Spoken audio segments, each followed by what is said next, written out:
नमस्कार, crime control के साथ मैं हूं अनुपम। लोग जानते हैं कि लालच ठीक नहीं है, इससे कई बार नुकसान उठाना पड़ सकता है, लेकिन फिर भी लोग लालच में ही पड़ जाते हैं और जब लुट जाते हैं तब होश आता है ये क्या हो गया।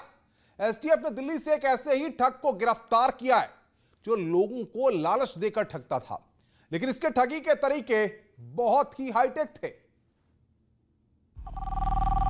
हेलो सर, आपको एक कॉल आपके कार्ड से संबंधित किया जा रहा है।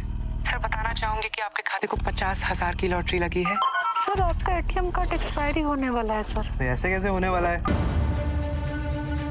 सैकड़ों कॉल, अनगिनत तरीके।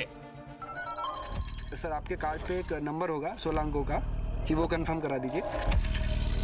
32 64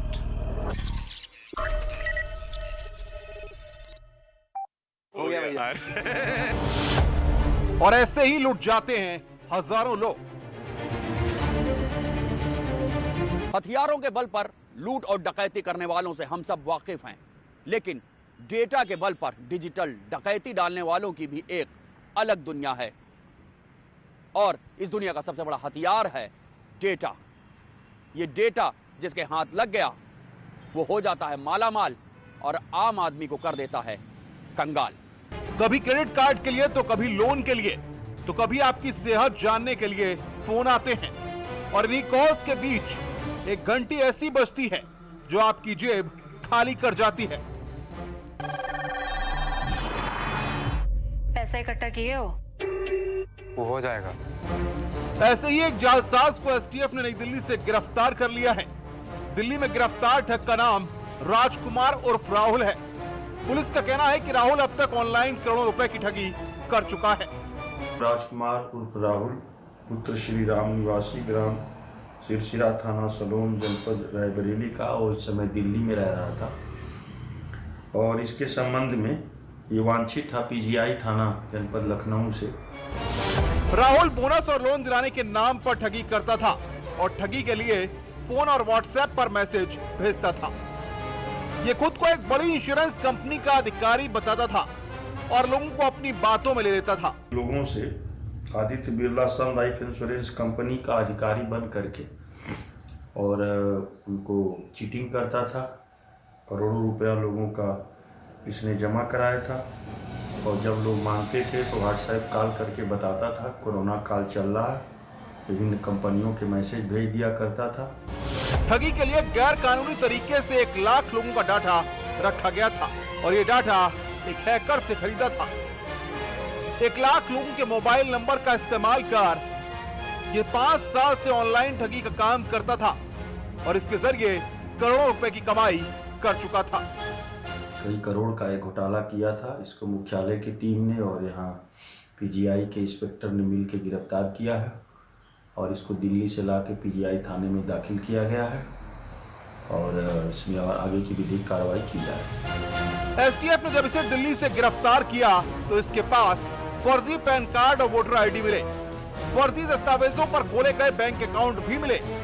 फिलहाल एसटीएफ इसके रैकेट की जांच में जुटी हुई है और उस हैकर का पता लगा रही है जिसने इसे 1 लाख लोगों के डाटा बेचे थे। फर्जी दस्तावेजों के दम पर खोले गए बैंक खातों में राहुल ने ठगी से जमा की गई रकम ट्रांसफर की थी। हालांकि राहुल तो गिरफ्तार हो गया है, लेकिन तमाम बड़ी बड़ी कंपनीज को अब यह सोचना चाहिए कि कैसे उनके पास जो लाखों लोगों का डेटा है वो सुरक्षित रहे, ताकि कोई और ठग उसे ना बना सके अपना हथियार। कैमरामैन उपेंद्र यादव के साथ ऋषभ मणि त्रिपाठी, न्यूज़ 18 लखनऊ। जिस पत्नी के साथ उसने 7 फेरे लिए थे, कस्में खाई थी, वही पत्नी अपने पति की कातिल बन गई। ललितपुर में पत्नी की खौफनाक साजिश का एक पति शिकार हो गया, उसकी जान चली गई।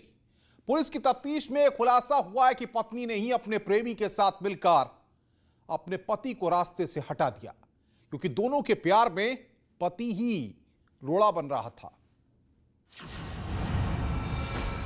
बेवफा बीवी का मर्डर प्लान, कातिल रिश्तों की डरावनी कहानी,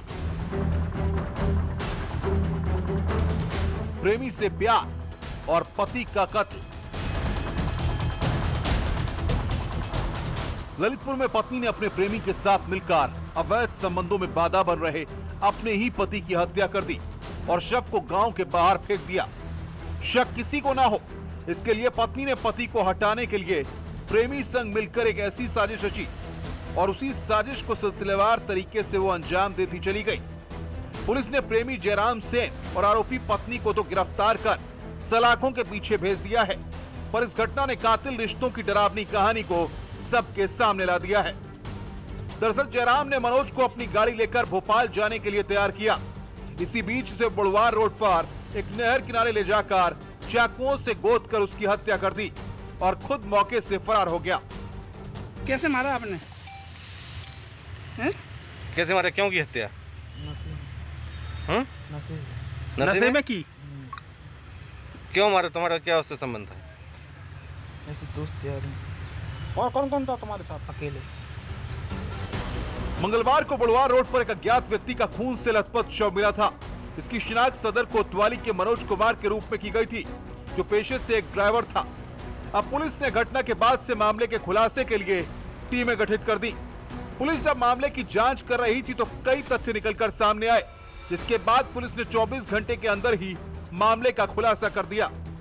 एक व्यक्ति जो जयराम सेन है वो पकड़ में आया और पकड़ में आने के बाद उसने बताया कि ये एक बेकरी में, जो कि सदन शाह के पास बेकरी है, उसमें काम करता है और मृतक की पत्नी भी वहाँ काम करती है। इसका लगाव हो गया और लगाव होने के परिणाम स्वरूप इसका कहना था इसके मन में बहुत ज़्यादा जलन हो गई और उस वजह से ये अपने दोस्त की मोटरसाइकिल मांग करके 14 दिसंबर की रात में इसको साथ में अपने कि हमारे मामा को हार्ट अटैक आया है, मेरे साथ चलो। ये साथ में ले गया और बुढ़वार मोड़ पे जो पुलिया है। मनोज की पत्नी दीपमाला का 20 साल के जयराम से संबंध था। मनोज का शव जब मिला तो उसके शरीर पर धारदार हथियार से चोटों के निशान थे। दोनों ने अवैध संबंधों के चलते मनोज की हत्या करने का प्लान बनाया था। फिलहाल अब दोनों जेल में हैं और पुलिस पूरे मामले की पड़ताल कर रही है। ललितपुर से न्यूज़ 18 के लिए अभय श्रीमाली की रिपोर्ट। तो ये तो कहानी थी ललितपुर की, जहां पर एक पत्नी अपने प्रेमी के साथ मिलकर के अपने पति की जान लेती है। वहीं वाराणसी में अवैध संबंधों में एक पति ने अपनी पत्नी की जान ले ली। शक इतना गहरा हो गया कि पत्नी की हत्या कर पति ने शव के टुकड़े टुकड़े कर दिए और शव को अलग अलग इलाकों में जाकर फेंक दिया। वाराणसी में अवैध संबंध के शक में सनकी पति ने पत्नी की गड़ासे से काटकर हत्या कर दी। हत्या के बाद पति ने पत्नी के शव के कई टुकड़े किए, फिर उन्हें गांव के बाहर अलग अलग जगहों पर फेंक दिया। दरअसल मुस्तफाबाद गांव में बुधवार की सुबह गांव के नजदीक नाले में महिला के शव के कुछ हिस्से दिखे तो ग्रामीणों ने इसकी जानकारी पुलिस को दी। पुलिस ने जब छानबीन शुरू की तो महिला की पहचान मुस्तफाबाद की आशा सोनकर के रूप में हुई। महिला के शव की पहचान के बाद पुलिस ने महिला के पति राजेंद्र सोनकर से पूछताछ शुरू की। राजेंद्र ने पत्नी की हत्या के बाद कबूल ली। मामला 11 तारीख का है। एसओ साहब या सीओ साहब कोई यहाँ पे आया नहीं और आज सुबह आई, आधी बॉडी मिली और लेकर चले गए बगैर बताए। आरोपी से पूछताछ के बाद चौबेपुर पुलिस ने उसके निशानदेही पर शव के कुछ और अंगों के साथ ही खून से सने कपड़े को बरामद कर लिया। पुलिस हत्या में इस्तेमाल गड़ासे और शव के बाकी हिस्सों की तलाश के लिए आरोपी से पूछताछ कर रही है। आशा देवी के पुत्र साहिल की तहरीर पर चौबेपुर पुलिस ने आरोपी राजेंद्र सोनकर के खिलाफ आईपीसी की धारा 302 और 201 के तहत मुकदमा दर्ज कर लिया। साथ ही फॉरेंसिक एक्सपर्ट की टीम मौके पर जांच कर रही है। 13 तारीख को थाने पे इसकी गुमशुदगी दोनों की लिखी गई थी। कल पति मिल गया था और जब उससे पूछताछ की गई तो उसने बताया कि अवैध संबंधों के नाते मैंने अपनी पत्नी की हत्या कर दी है और उसकी निशानदेही पर महिला की डेड बॉडी पुलिस ने बरामद किया है। कातिल रिश्तों की ये कहानी भी डराने वाली है कि आज के समाज में कैसे इंसानी रिश्तों में शक ही जान ले रहा है और अपने ही अपनों के लिए हैवान बन जा रहे हैं। Bureau report, news 18। महोबा में व्यापारियों और कारोबारियों की नींद उड़ गई है। 25 आईईडी और 5 डेटोनेटर बरामद किए गए हैं। इसके बाद लोगों के होश उड़ गए हैं।